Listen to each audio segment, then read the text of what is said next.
አኮኩሉ ፋሚሊ የመረጃ የምክርና የአውታረ መረብ መድረክ ነው።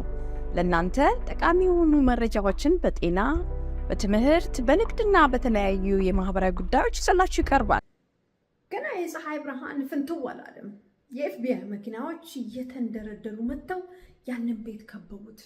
እዛ ውስጥ የሚኖር ሰላማዊ ቤተሰብ ነው።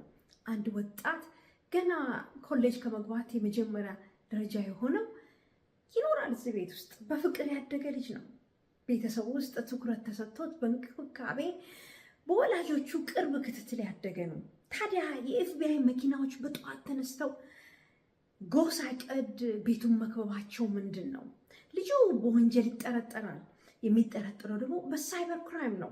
ፓወር ስኩል የሚባል በካሊፎርኒያ ያለ የተማሪዎችን ስራ የትምህርት ቤትን አገልግሎት የሚያፋጥን ይሄ ድርጅት የ60 ሚሊዮን ተማሪዎችን መረጃ እና የ10 ሚሊዮን አስተማሪዎችን መረጃ ይዟል።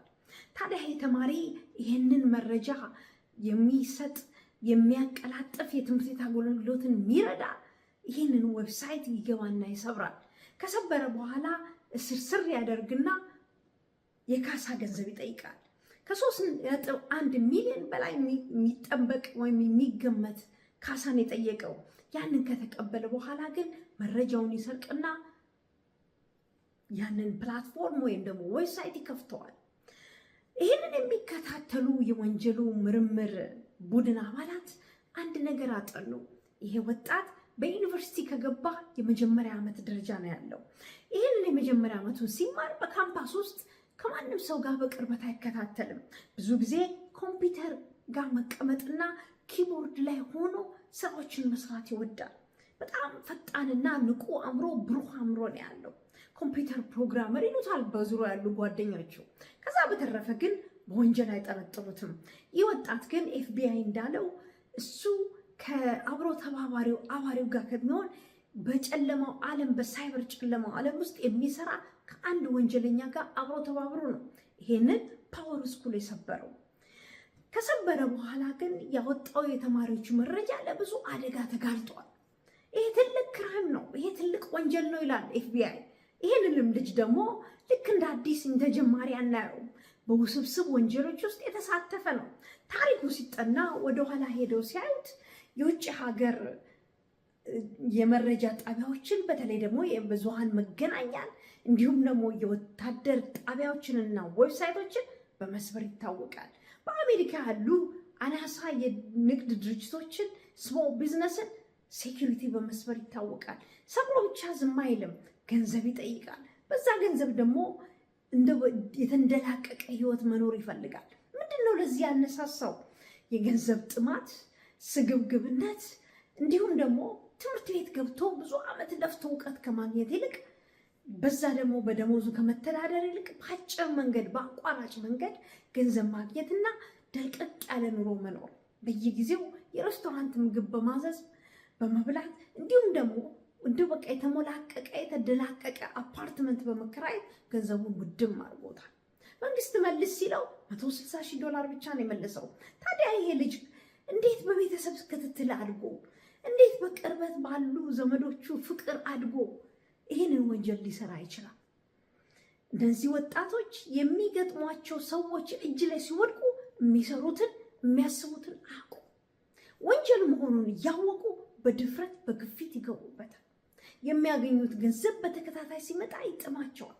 የሚፈልጉትን ሲያገኙ ተምረን ከምንለፋ ታዲያ እንደዚህ ዘርፈን እናገኝ ብለው ብዙ ወንጀሎች ውስጥ ይገባሉ። ስለዚህ ይሄ ልጅ ከ2021 የአሜሪካ አቆጣጠር ጀምሮ እስካሁን ድረስ በሳይበር ክራይም ውስጥ የሚሰራ ልጅ ነው፣ እየሰራ ያለ ልጅ ነው።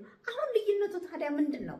ይሄን የታወቀ ፓወር ስኩል የተባለ የትምህርት መርጃ ዌብሳይትን ሲሰሩ ኤፍቢአይ፣ ሲአይኤ፣ ሌሎችም እነዚህ ምርመራ የሚያደርጉ የህግ አካላት ገቡበት።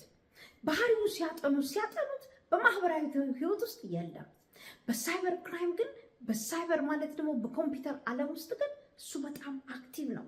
በጣም ንቁ ተሳትፎ ያደርጋል። ይሄ ልጅ ምንድን ነው የሚጠብቀው? 7 ዓመት እስራት ይጠብቀዋል። ትልቅ የወንጀል ቅጣት ነው። እንዲሁም ደግሞ $14 ሚሊዮን ሰርቶ እንዲመልስ እንዲከፍል ይወሰንበታል። የፊታችን ማክሰኞ የሚፈረደው ፍርድ ለዚህ ወጣት ታዲያ ህይወቱን የሚያበላሽ ልጆቻችን በእንዲህ አይነት ወንጀል ውስጥ እንዳይገቡ ምንድነው ጥንቃቄ ማድረግ ያለብን? ቁጭ አድርገን ማስተማር።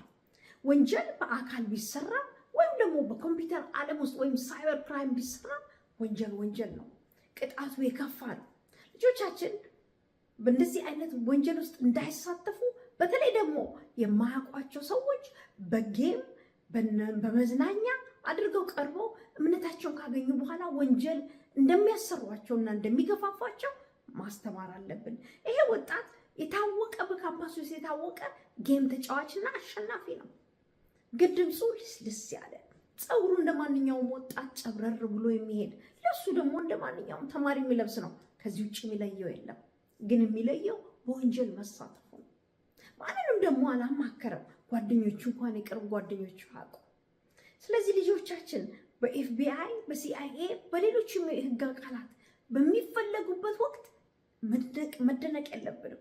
ከማን ጋር እንደሚውሉ ከማን ጋር እንደሚያወሩ በኮምፒውተር ላይ ቁጭ ብለው ምን እንደሚሰሩ መጠየቅና ማወቅ አለብን። ልጆቻችንን ቁጭ አድርገን መጠየቅ አለብን። በቅርብ ጊዜ የሰማሁት በአንድ ቤተሰብ ላይ እንዲህ የተከሰተ ነው። በምንኖርበት አካባቢ ይሄው ወጣት ከእንደዚህ አይነት ወንጀለኞች ጋር የተባበርና የመንግስት ዌብሳይቶችን ወይም ደግሞ የድህረ ገጾችን ሰብሮ ይገባል። ሰብሮ መግባት ብቻ አይደለም፣ እንደታዘዘው ይቆልፈዋል። ታዲያ መንግስት ሰራተኞች ጠዋት ሲመጡ ሊከፍቱት ሲሉ አልቻሉም። ምንድነው ተብሎ ሲጠና በኮምፒውተር አድራሻ አይፒ አድሬስ ይህንን ልጅ ያገኙታል። ግን 10ኛ ክፍል ተማሪ ነው። እንዴት ታዲያ ይህን ሊሰራ ቻለ? ያለው የኮምፒውተር እውቀት ከፍ ያለ እንደሆነ ይናገሩለታል። ግን አብሮት ይሰራ የነበረ መመሪያ ይሰጠው የነበረ ድርጊቱ እንዲፈጸም ሲከታተል የነበረ በሳይበር ክራይም አውቃለሁ ታውቀኛለህ ተባብለው የጀመሩት ነገር ቢሆንም የማያውቀው ሰው ነው። ይሄ ወንጀለኛ ከሀገር ውጭ ነው ያለው። ይሄ ልጅ ደግሞ በምንኖርበት አካባቢ በአሜሪካ ነው ያለው። ታዲያ እነዚህ ሁለቱ ተባብረው የሁለት የመንግስት ጣቢያዎችን የድረ ገጾችን ገብተው ይቆጣጠራሉ። ይሄ የመንግስትን ስራ በእጅጉ አዳክሟል፣ ሴኪዩሪቲውን አበላሽቷል። እንዲሁም ደግሞ የሰራተኞቹና የደንበኞቹን የዜጎችን መረጃዎች ሁሉ ለጠላት አሳልፎ የሰጠ ይሄ ልጅ ታዲያ በቁም እስር ለብዙ ዓመት ቆይቷል። የሚጠብቀውም ደግሞ እስር አለ። ታሪኩ ለአንዴና ለመጨረሻ ጊዜ ተበላሽቷል። ታዲያ ልጆቻችን ህይወታቸውን እንዲህ እንዳይበላሽ እኛ ወላጆች ቁጭ ብለን ከማጋ እንደሚውሉ ምን እንደሚሰሩ ኮምፒውተር ላይ ሲወጡ አብረን አጠገባቸው ሆነን እያየን እየተከታተለን ልንንከባከባቸው ይገባል። እንደዚሁ ልጅ እንደ ምስኪኑ ልጅ አደጋ ውስጥ ገብተው እድሜያቸው በእስር ቤት እንዳልቅ ባክኖ እንዳልቅ የግላችንን የወላጅነታችንን ጥረት እናድርግ። ሊንኩን አስቀምጥላችኋለሁ፣ አንብቡት። ዌብሳይታችንን akulkulu family.com ይጎብኙ። በሶሻል ሚዲያም ከተሉን። አኩኩሉ ፋሚሊ